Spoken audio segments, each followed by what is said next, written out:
Hola, molt bon dia. Avui ens hem desplaçat fins aquí, en aquesta intersecció entre el carrer de Mar i el carrer de Ramon Turró, per parlar amb els Mossos d'Esquadra del dispositiu Grèvol, que un any més, coincidint amb la campanya, amb la proximitat de les festes nadalenques, doncs han posat en marxa per garantir precisament la seguretat en carrers com aquests, en carrers comercials com aquests. La Sara Navarro i en Josep Pujada són agents dels Mossos. Benvinguts, bon dia. Bon dia. Bon dia. Dispositiu Grèvol, què és? És el dispositiu que es fa cada any per les èpoques de Nadal per donar un control més ampli i donar més seguretat a les zones comercials en un moment en què hi ha més ventes i, per tant, un moviment de diners més important. En què consisteix? Detallem una mica més a través d'aquest dispositiu. Garantim que hi hagi la seguretat i també aprofitem per enviar consells, oi?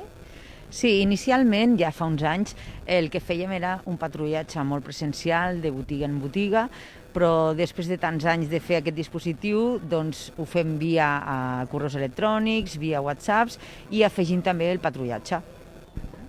Quins són els consells que donem en el marc d'aquest dispositiu?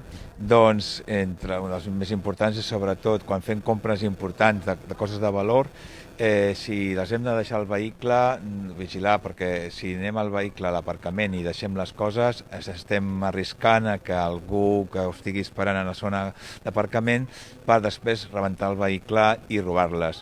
O, com últimament això, la policia ho havia detectat i la gent està més a la guait, el que ens estem trobant és que quan vas a l'aparcament a deixar coses al cotxe et distreuen i mentre te diuen que t'han caigut unes monedes, que t'han caigut les claus, i mentre estan parlant amb tu, una segona persona entra al vehicle i te roba les coses que acabes de comprar. Per tant, si comprem objectes de valor, o els portem amb nosaltres i no els carreguem al cotxe o els deixem al cotxe fins que marxem. Sí, t'agafen les coses i també te poden agafar el bolso que deixes en el seient. Per tant, cal vigilar. Aquí tenim dos aparcaments precisament ben a prop. Exacte, aquí hauríem de vigilar sobretot en l'aparcament de la plaça Catalunya i el que hi ha darrere de l'església. Aquests serien els que estan més a prop i els que hem d'anar més al tanto. Doncs això és una de les coses que hem de tenir en compte. N'hi ha més. Què més hem de vigilar o per garantir aquesta seguretat? Una altra cosa que també hauríem de destacar seria el tema dels trasters. Els trasters cada any acostumem a guardar els regals perquè els nens, sobretot, no vegin que hem comprat els regals. Llavors és important que si és un traster públic d'una zona comunitària, que almenys tingui un tancament correcte, un bon tancament. Recomanem que no es deixin en aquests puestos perquè és fàcil que aprofitin aquestes èpoques per robar-te tots els regals. Són coses que a vegades potser no hi pensem, no? Sí, per desgràcia ens hem trobat sovint, Per això hem de parlar molt seriosament amb els Reis, amb el Tió i amb el Noel, que no deixin coses als trasters, o que a no ser que siguin trasters amb seguretat. Què més? Els comerços, què els recomaneu? Els comerços... Bé, el comerços és que qualsevol cosa estranya avisin ràpidament a policia local o a Mossos i que nosaltres tenim companys tant d'uniforme com anem nosaltres ara, que estarem patrullant pels carrers comercials, sinó també tenim companys que van de paisà que van detectant aquestes persones que poden ser sospitoses. Per tant, si veuen qualsevol cosa estranya, que no tinguin mania, que truquin als serveis de policia i llavors mirarem què és el que hi ha i si hi ha alguna cosa que s'ha d'investigar. Hem parlat de 4 consells així que hem de tenir en compte al carrer quan anem a comprar, quan carreguem les compres al cotxe, però i a casa? A casa també hem de vigilar què és el que passa o quins són els delictes que més detecteu per aquestes èpoques de Nadal? En aquestes èpoques de Nadal a vegades ens trobem algun robatori en algun domicili, aprofitant que la gent té diners per anar a dinar fora o per anar a sopar.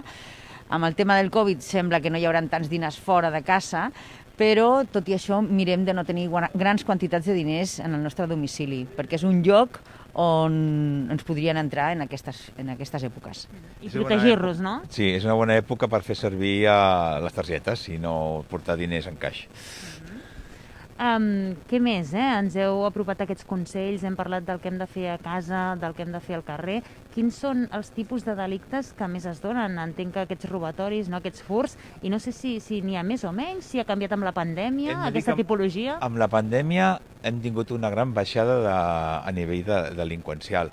Les restriccions que, per desgràcia, hem patit tots pel tema Covid han fet que molts delinqüents haguessin complicada la seva activitat.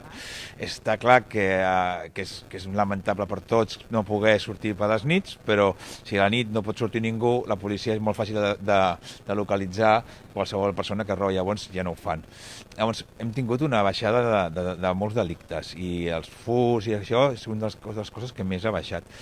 Tot i així, continuen havent-hi i s'ha d'estar a la white. I que hagi baixat durant un moment puntual no vol dir que no puguin tornar a venir. Sí. En tot cas, podríem destacar que el que sí que han pujat són els enganys a les xarxes socials.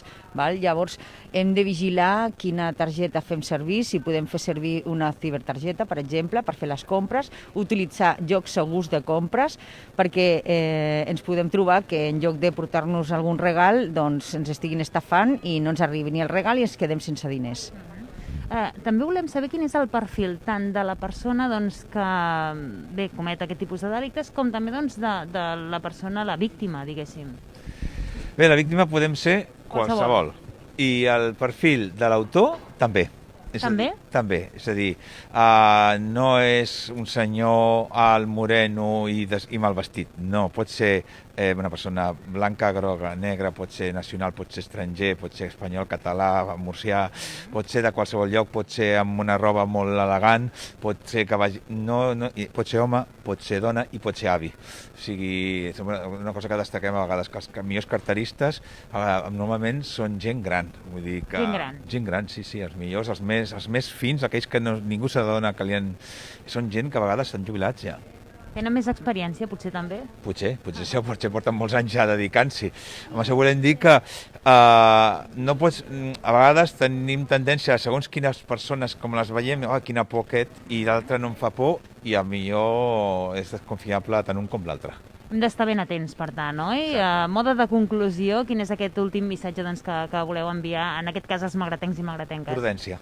Prudència, és a dir, quan abans de fer les coses, prudència. Mirar si els paquets els estem deixant en un lloc segur, si portem els diners en un lloc segur, si a l'hora de pagar ho estem fent d'una manera segura.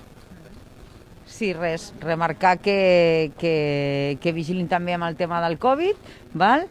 I simplement bones festes. Exacte, bones festes a tothom. Doncs moltíssimes festes també a vosaltres, Sara Navarro, Josep Pujades, agents dels Mossos d'Esquadra, per acompanyar-nos aquest matí en directe. Els hem explicat com funciona aquest dispositiu Grèvol que Mossos d'Esquadra posa en marxa coincidint amb aquesta època de Nadal des d'aquí, des del centre del nostre municipi.